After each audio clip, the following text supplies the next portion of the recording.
Hi friends, మనం కుట్టించుకున్న ప్యాంట్లకి ఒక సంవత్సరం వాడిన తర్వాత నడుం అనేది ఈ విధంగా టైట్ అయిపోతుందండి. ఇలా టైట్ అయిన ప్యాంట్ని నడుం దగ్గర ఎలా లూజ్ చేసుకోవాలో ఈ వీడియోలో చూపిస్తాను మీకు డీటెయిల్గా. ఇక్కడ చూసారు కదా, మనకు నడుం దగ్గర అంటే వెనక వైపున ఇలాగా ప్యాంట్కి ఎక్స్ట్రాగా 1 ఇంచ్ క్లాత్ అనేది హోల్డ్ చేసి స్టిచ్ చేసి ఉంటారండి.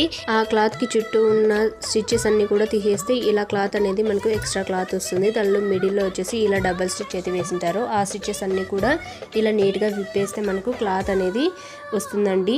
ఈ క్లాత్ని మనము కొంచెం చివరి వైపున అంటే మనకు నడుము ఎంత లూజ్ కావాలో చెక్ చేసుకునేసి అంత లూజ్గా మనకు ఉండేటట్టుగా చూసుకొని అక్కడ స్టిచ్ అయితే వేయాలండి. నాకైతే 1 ఇంచ్ అలా కావాలి కాబట్టి నేను కొంచెం ఈ యువతల వైపు అంటే స్టిచ్ చేసిన కంటే ఒక ముందర వైపున కొంచెం స్టిచ్ అనేది డబల్ స్టిచ్ వేసి రఫ్ చేసేసాను. ఇలా స్టిచ్ చేస్తే మనకు క్లాత్ అనేది కొంచెం నడుము దగ్గర లూజ్గా ఉంటుందన్నమాట. ఇక్కడ ఇలా డబుల్ స్టిచ్ వేసిన తర్వాత మళ్ళీ మనకు క్లాత్ ఉంటుంది కదండి, మనము బిఫోర్ అంటే స్టిచెస్ వేయకముందు ఎలా ఉండిందో అలాగే అటువైపు ఒక పీస్ని ఇటువైపు ఒక పీస్ని పెట్టుకునేసి దాని చుట్టూ కూడా ఒక స్టిచ్ వేస్తే మనకు రెడీ అయిపోతుందండి ప్యాంట్. నాకు ముందు చూసినప్పుడు 11 ఇంచెస్ ఉండింది కదా, ఇప్పుడు ఇలా స్టిచ్ చేసిన తర్వాత 12 ఇంచెస్ 1 ఇంచ్ పెరిగింది కదా. ఇలాంటి మంచి టిప్స్ కావాలంటే వెంటనే మన ఛానల్ సబ్స్క్రైబ్ చేసుకొని వీడియోని లైక్ చేయండి. Thanks for watching.